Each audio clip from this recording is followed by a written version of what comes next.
Hey guys, Southern Comfort Homestead here on the southeast coast of North Carolina. Today I am going to be harvesting some Silver Queen corn. Now Silver Queen is a white corn, and this is my first time growing Silver Queen, and I've been trying to figure out when is the best time to harvest this hey hero, this Silver Queen. They say if you're going to start growing corn, start out with a easy growing variety like Silver Queen. This is a type of corn that my grandmother used to grow, and this is my first time of growing Silver Queen corn. So I'm very excited today. I had to learn some things. I started out with what I had was 10-10-10 fertilizer, putting it into the soil and making some rows up, and then planting my seeds. I had to plant 2 times, and I'm not sure if it's because the seeds rotted because of the rain or because of the crows. So when I look at my corn that some of it I've opened up, I did a taste test, go so many days and taste test, try to open it up to see how big my kernels was. I noticed I didn't have any worms eating the top of my corn, and I'm like, wow. I mean, that's the one thing I thought maybe I would get it up 4 or 5 feet. I think it went up to at least 9 or 10 feet, which is phenomenal. I did have it planted close together, but I didn't have any worms up here eating it off, which is not a big deal because you're just gonna cut that off and salvage the rest of the corn or eat the rest of your corn. When I open this corn up, I see that my kernels are nice and big. Now, not all the corn behind me is ready to be harvested. I waited until the silks, the top of the silks, were brown, but I also pulled them back a little bit to see how brown it was on the top. And then I was trying to figure out, when am I going to harvest this? Now, Silver Queen, it takes at least about 92 days for it to be harvested, or 92 days of growing time. Some of the Silver Queen back here is not, we've had a lot of rain, and the garden is really gushy. But in this area right here, some of the Silver Queen back here is not ready to harvest. So since we've had this massive rain, today will be a good day to let some of it stay, because some of it's not ready for it to continue to grow to maturity. So I'm very excited to go ahead and start harvesting some of these. But not only did I look at the silks, I was trying to figure out, I'm not going off on what everybody else is saying, because you got to know your garden, your plant, and you got to learn. And so I started, just measuring the base. I put my hand around the base and see if it would feel mature. And I said, okay. So Silver Queen is a type of corn that you would have to, once you harvest it, you got a certain amount of time to go ahead and can it or freeze it or eat it fresh, so that it won't become starchy. The best time to harvest any type of corn is early into the morning. Now the sun is up pretty good now. It is hot, it's steaming, and I'm not harvesting anymore, especially since we've had all this rain. I want this corn to continue soaking up. But while I was harvesting this corn, I also took a machete and cut down the stalks to get them out of the way, so the rest of this corn can get a good airflow, but also get some good sun here to help out the rest of the corn that's here into the garden. So let's go over here to where I got it in the shade of the corn that I've already harvested. I told my subscribers stay up with me and see how well I do on this corn. I think I did pretty good. I really didn't, honestly, starting out, I really didn't expect a whole lot. I mean, I expected to try. And that's what you have to do into your growing season. If you're just starting out, whatever it may be, something new, you got to try. And so I started out with a 10-10-10, and it might have been 13-13-13. It's what I had here. I would prefer to start out with 13-13-13 because corn likes nitrogen. It loves nitrogen, and it likes water. So that's the 2 keys right there. You got to make sure that your corn is getting lots of nitrogen and lots of water. because you don't want to put it into shock. So I started out, and it might have been 13, 13, 13, but I made a valley. I dug down and I took and put some corn down into the soil. So when the corn grows, its roots would reach down and get the fertilizer.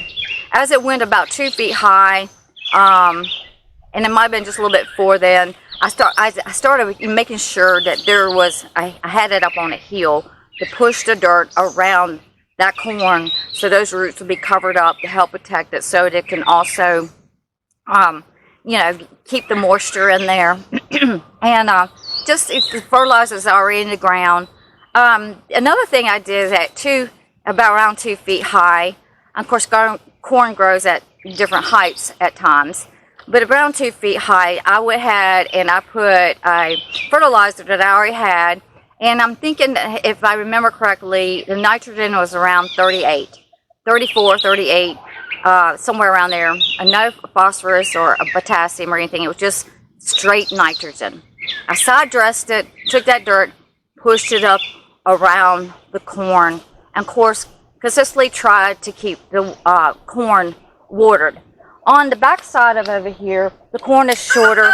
One thing, because of the sun, the area is planted in. At a certain time of the day, around 4 o'clock, this corn will be shadowed and will get shade, which is kind of good.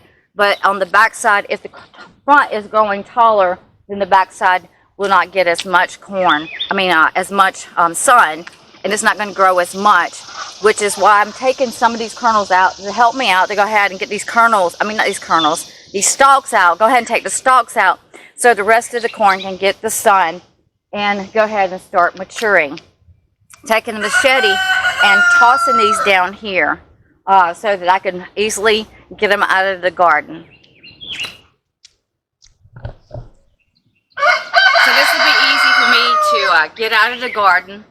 And back in the day, 1800s and 1900s or so, people used to never waste anything.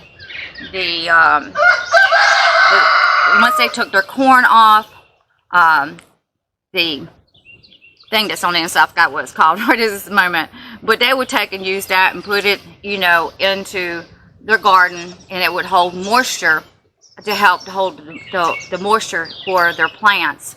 The shucks here, they would take and make chairs out of it, and as for the seats, or make children's toys, dolls and stuff like that. They never wasted anything what came out of the garden. Now the thing about Silver Queen corn, that it is resistant to most plant diseases. And I'm really loving how this corn looks. It's probably about, this kernel here, this corn here, it's not that big. This one's not. But the kernels look super big, and I'm super happy about it. I did open up one this morning and did my taste test. Let's see if we can pick one here. Now, I really was debating on when to pick this corn. You see that the silks have turned brown here, but at the top we see that it's still green a little bit. So that's why I don't want to pull all my corn at the moment, because I want to get the most out of my corn, especially the first time growing. But this corn looks really super good. Could it gone a little bit more? Well, that's truly up to the individual. The kernels at the top are about completely filled out. And one of my comments to someone, it might have been one of my subscribers, but one of the comments on one of my videos, he told me that not all corn pollinates at the top. And I've never heard of that before. That was very good information. But I also see up here the possibility that maybe, this corn could maybe stay there maybe 3 days or something like that, especially with all the rain. But as far as, harvesting, I would say this one is ready. I'm going to show you a chair that came from the Appalachian Mountains that somehow ended up here on the southeast coast. And there was a man and a woman, and they made chairs, furniture, were basically chairs. And he would make the chair part out of wood, handmade, and then she would take the husk, the part of the corn, the leaves of the corn, and she would twist it. My rooster's always got to talk when I'm making a video. And she would twist it, and she would make the seat of the chairs. I have one of those chairs. I either got it, I got it at a thrift store or a yard sale. I don't remember. I've had it for a while. And I was super amazed of finding out the history on this chair. If I had known the history on this chair, I did stand in the chair and broke one of the couple little strands that she made. I would never stood onto it. But I was having some stuff into storage, and I needed a place to stand on, and I grabbed that chair, and I heard it, kind of make a noise, and it broke the little twisty seat part of the chair. Well, I'm going to show you that. So let's take a look at this corn here. If you have any comments, shoot me a comment. Tell me about this, because this is my first time growing corn. I am really super happy that I'm getting corn that's looking this good. No worm pressure. And see at the top, it could have still some more growing, but it looks good. So I think the rest of it, or some of them, give it, especially all that rain that we got last night. We got a massive amount of rain. I think I was just gonna let the rest of it stay there and see if it could fill out just a little bit more. It won't hurt anything, I don't believe. So I'm not sure how many ears I got here. And what I plan on doing now, and is going in there. Well, I'm gonna go ahead and get me a bowl and go ahead and get this, all this off of here, and go ahead and put it up, because you've only got a certain, with Silver Queen, and certain varieties, but Silver Queen, so it won't get starchy. Now, back in the day when my grandmother grew Silver Queen, that's pretty much all they had to grow was Silver Queen or field corn. I don't remember her, worrying about the time span. I don't really remember about saying starchy. She used to put hers in the freezer. And back in the day, they didn't have freezer bags. At least she never used freezer bags, and I don't remember any freezer bags, but she will use, she would save all her bread bags, the sandwich bread bags that she would get from the grocery store, and a little grocery store here, and that's what she would put her corn in. She would blanch it and put it into the freezer. So what I'm going to be doing with this corn is that I'm going to be taking all this off out here, so the mess will be outside, and then I'm going to be taking a knife, and I think I'm going to eat some fresh. It's been a long time, I guess you say. It's been since I was a little girl that I've had any Silver Queen. So if you want to start out growing corn, start out with Silver Queen, or find out what is the easiest variety to grow. They say Silver Queen is, but they also say corn is a hard thing to grow. So, guys, thank you so much for watching. I'm just ecstatic right this moment. I just can't honestly believe that I was able to get corn. Have never had any interest in growing corn, because I didn't really want to get, put that time and effort into it, and then had, kernels missing, worms all in it, and all that stuff, and I thought, well, it's just not going to be worth it to me. You got to decide in your garden what is worth it to you. Grow what you know how to grow, and grow what is productive. And I just didn't think that growing corn was going to be productive to me. But now, I'm hooked.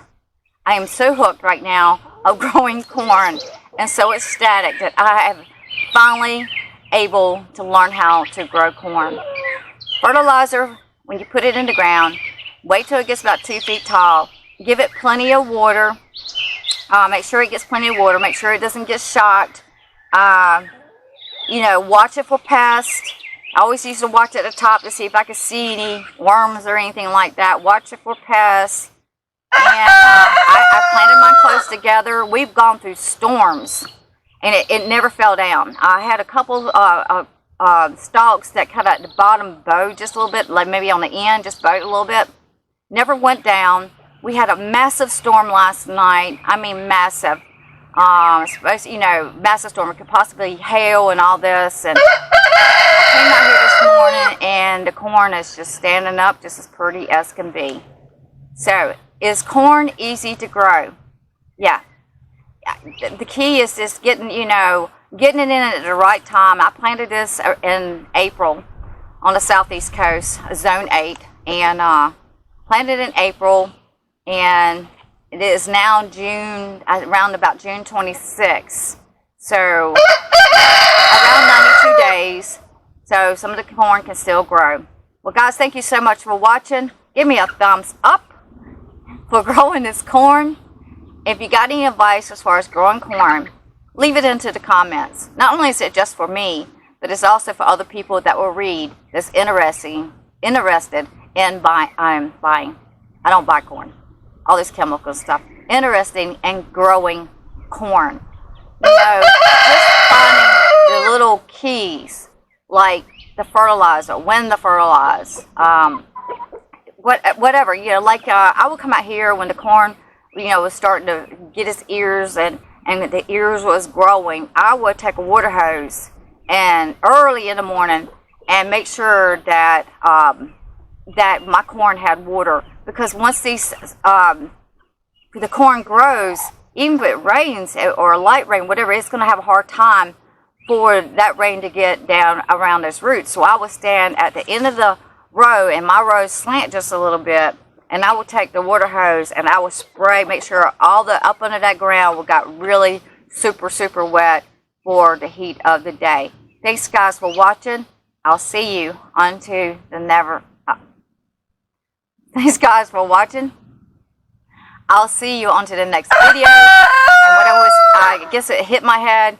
This used to be Never Alone Homestead. We're now Southern Comfort Homestead.